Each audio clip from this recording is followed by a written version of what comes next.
আমাদের কাছে অনেক কৃষক আসে যে গাছে কীট দেখা যাচ্ছে, পোকা দেখা যাচ্ছে, মাকড় দেখা যাচ্ছে, যদি স্প্রে করা হয় তারপরেও কিন্তু ওখান থেকে সরতেছে না। তো আমরা আসলে জানি না যে আসলে প্রপার ওয়েটা কী, কীভাবে স্প্রে করলে বা কোন পর্যায়ে যদি আমরা স্প্রে করা হয় তাহলে পোকা সমূলে নির্মূল হবে।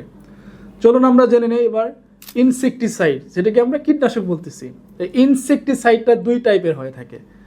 এটা হচ্ছে কন্ট্যাক্ট ইনসেকটিসাইড, এটা সিস্টেমিক। কন্ট্যাক্ট ইনসেকটিসাইডটা কি? কন্ট্যাক্ট ইনসেকটিসাইডটা মূলত হচ্ছে এটা যখন আপনি স্প্রে করবেন তখন পোকাটা সাথে সাথে ইনস্ট্যান্ট মারা যাচ্ছে, মানে স্প্রে করার পরে সাথে সাথে মারা যায়। এটা কিন্তু পাতা বা স্ট্যাম্প বলেন এটার ভিতর প্রবেশ করতে পারে না, যখনই স্প্রে করবেন তখনই সাথে সাথে মারা যাচ্ছে। এক্ষেত্রে কী হয়, এই ধরনের কোন ধরনের পোকা যেগুলো আসলে উপরে থাকে, পাতার একদম উপরের লেয়ারে যে পোকাগুলো আক্রমণ করে বা চিবিয়ে যেগুলো পোকা আক্রমণ করে, এই ধরনের পোকাকে কিন্তু আমরা এই যে কন্ট্যাক্ট ফাঞ্জিসাইড দিয়ে কিন্তু আমরা দমন করতে পারবো। আর কন্ট্যাক্ট ফাঞ্জিসাইডের একটা অসুবিধা হচ্ছে, যখন আমরা এটা স্প্রে করবেন, স্প্রে করার পরে যদি বৃষ্টি আসে তখন কিন্তু এগুলো আস্তে কার্যকারিতা নষ্ট হয়ে যায় এবং এটার স্থায়িত্বকাল কিন্তু খুবই কম কন্ট্যাক্ট ইনসেকটিসাইডে। কোন ধরনের কীটনাশককে আমরা কন্ট্যাক্ট ইনসেকটিসাইড বলবো? তো এই ক্ষেত্রে যদি বলি ক্লোরোপাইরিফস, সাইপারমেথিন বা ম্যালাথিয়ন, তো এগুলো হচ্ছে কন্ট্যাক্ট ইনসেকটিসাইড।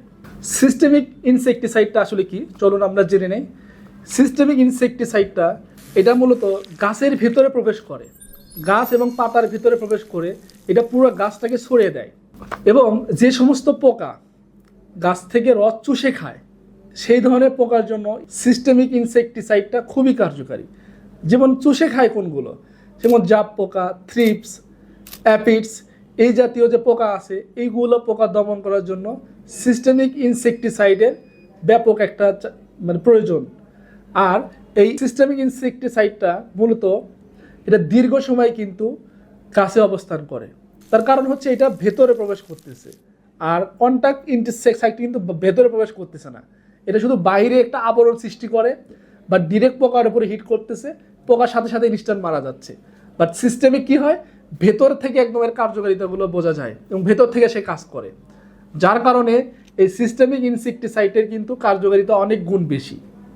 তো চলুন এবার আমরা জেনে নেই কোন ধরনের কীটনাশককে আমরা সিস্টেমিক ইনসেকটিসাইড বলবো। ইমিডাক্লোরোপিড, এসিটামিলিপিড অথবা থায়ামিথিকজাম কীটনাশক গ্রুপগুলো আছে, এইগুলো গ্রুপকে আমরা সিস্টেমিক ইনসেকটিসাইড হিসাবে বলে থাকি।